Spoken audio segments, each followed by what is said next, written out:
सदर तेलंगाना महिला कांग्रेस सुनीता राव ने गांधी भवन में आज मीडिया से बात करते हुए मरकजी हुकूमत और वजीर आजम नरेंद्र मोदी को सख्त तनकीद का निशाना बनाया।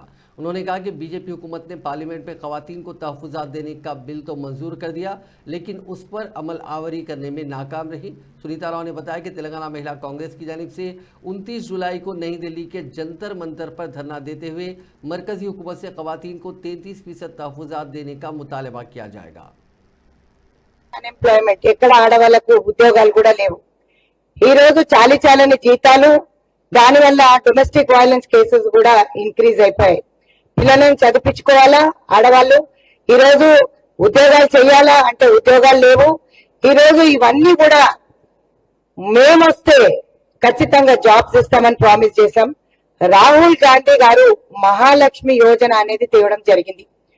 ఖచ్చితంగా ఇండియా అలయన్స్ గెలిచినట్టయితే 8500 ప్రతి ఒక్క మహిళ అకౌంట్ లో వచ్చేది।